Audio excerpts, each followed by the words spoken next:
Gold prices historical high से 18% टूटा है। सिल्वर प्राइस हिस्टोरिकल प्राइसेस 38% टूटा है। इन्वेस्टर को क्या करना चाहिए गोल्ड और सिल्वर के अंदर? तो जनरली कहा जाता है कि गोल्ड और सिल्वर, पर्टिकुलरली गोल्ड, एक जियोपॉलिटिकल जब रिस्क बढ़ता है तो उसके अगेंस्ट में नेचुरल हेज है। और ये जो अभी हुआ है पिछले एक महीने के अंदर, वो पूरी थ्योरी को खारिज करता है। ऐसा क्यों हुआ? जनरली कहा जाता है कि जब डॉलर डिप्रिशिएट होता है, जब इंटरेस्ट रेट के अंदर चैलेंज आता है, जब इन्फ्लेशन बढ़ता है तो गोल्ड का प्राइस बढ़ता है, और जियोपॉलिटिकल होता है तो गोल्ड का प्राइस बढ़ता है।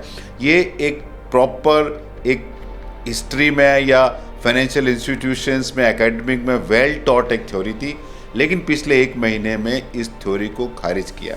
उसका कारण क्या है?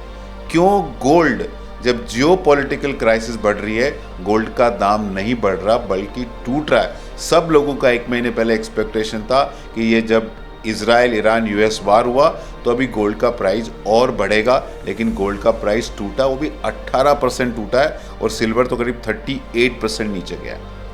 इसको जानने के लिए हम इसका रूट कॉज जानने की कोशिश करते हैं। तो क्या हुआ कि 2022 के अंदर जब यूक्रेन रशिया क्राइसिस हुआ तो यूएस ने रशियन करेंसी, रशियन असेट को फ्रीज करने की कोशिश की। उसकी वजह से उसका जो सेकंड लेवल इफेक्ट आया, जो यूरो नेशन है, जापान है, चाइना है, ये काफ़ी एक्सपोर्ट करते थे और इनकी काफ़ी सेविंग्स होती थी, और ये सेविंग्स यूएस डेट खरीदा जाता था। तो 2019 के अंदर जो सेंट्रल बैंक का टोटल डेट था, टोटल सेंट्रल बैंक का जो टोटल फॉरेन एक्सचेंज रिजर्व था, उसमें गोल्ड 13% था और यूएस डॉलर करीब यूएस डेट करीब 25-26% था, और ये चल रहा था। लेकिन 2022 के बाद क्या हुआ कि जब ये चैलेंज आ गया कि रशियन जो डेट था, असेट था, उसको यूएस उसको फ्रीज करने की कोशिश किया, तो बाकी कंट्री ने क्या सोचा कि हमारे साथ भी ऐसा हो सकता है, तो बाकी कंट्री के सारे सेंट्रल बैंक गोल्ड खरीदना चालू कर दिए, और 2022 के बाद ये गोल्ड की खरीदी चालू हुई। उसी कारण से हमको 2024-25 के अंदर गोल्ड में ज़बरदस्त तेज़ी दिखी। अभी क्या हो गया कि सरप्लस जो सेविंग होती थी एक्सपोर्ट से, ये क्राइसिस आने के बाद जीसीसी के अंदर भी, यूरो जोन के अंदर, जापान, चाइना में वो एक्सपोर्ट होना बंद हो गया, उनका सेविंग कम हो गया, तो यूएस डेट में पैसा जाना पहले ही बंद हो गया था, अभी गोल्ड खरीदना भी बंद हो गया। और कितना बंद हुआ आपको बताता हूँ मैं। 2025 के अंदर average monthly buying of central bank was 25 to 27 ton per month, जो 2026 जनवरी में 5 टन के आसपास आ गई। और अभी ये हम जो सिचुएशन देख रहे हैं वो ये है कि काफ़ी कंट्री के सेंट्रल बैंक अपना गोल्ड रिजर्व एक्चुअली बेच रहे हैं। दूसरा क्या है कि गोल्ड जो एंटी सिक्लिकल था अभी प्रो सिक्लिकल हो गया है। इसका मतलब क्या है कि वापस ग्रोथ आएगी, वापस सेविंग बढ़ेगी, तो कुछ पार्ट यूएस ट्रेजरी में जाएगा और कुछ पार्ट गोल्ड में जाएगा।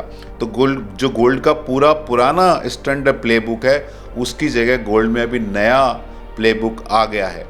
और इसमें देखने वाली इंटरेस्टिंग बात क्या है कि गोल्ड में इन्वेस्टर को क्या करना चाहिए। तो अगर आपके पास गोल्ड है, आप उसको बेचें नहीं, लेकिन ये उम्मीद नहीं करें कि गोल्ड आपको कंटिन्यूस बेसिस पे 15 से 16% रिटर्न देता रहेगा। अगर गोल्ड का आप लॉन्ग टर्म हिस्टोरिक रिटर्न देखो तो 20 साल का एवरेज रिटर्न 12% के आसपास रहा है, 10 से 12% के बीच में रहा है। अभी वो 15-16% हो गया। इसका मतलब क्या है कि आने वाले पीरियड में गोल्ड में इतना पैसा नहीं बनने की उम्मीद है।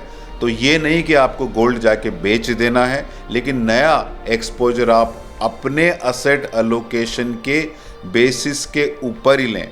दूसरा, हम सिल्वर की बात करते हैं तो सिल्वर बहुत ज़्यादा वोलेटाइल असेट कैटेगरी है। 2008 के अंदर जो सिल्वर का दाम था वही दाम वापस आया 2024-25 में, तो करीब 15-16 साल लगे। तो silver can test your patience for a very very long term.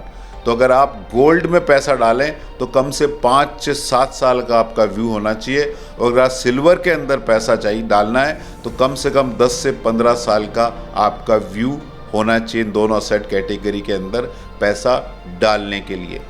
ऐसी इंसाइट, ऐसी जानकारी आपको कंटिन्यूस बेसिस पे अगर जानना है तो आप हमारे चैनल को सब्सक्राइब करते रहें। आपको मेरा वीडियो कैसा लगा अपने व्यूज़ के ऊपर दें। और हम AMFI registered mutual fund distributor है। Mutual fund investments are subject to market risk. Please read the offer document carefully before investing. और कोई भी इन्वेस्टमेंट प्रोडक्ट में रिटर्न देखने से पहले रिस्क जरूर देखें। और अगर आपको अपने इन्वेस्टमेंट जर्नी में किसी भी तरह की हेल्प चाहिए तो आप हमको कांटेक्ट कर सकते हैं। फाइनली दोस्तों, ये आपका पैसा है, आपका फ्यूचर है, आप डिसाइड करें। हम इस पूरे प्रोसेस में बहुत ही छोटे इनेबलर हैं। धन्यवाद।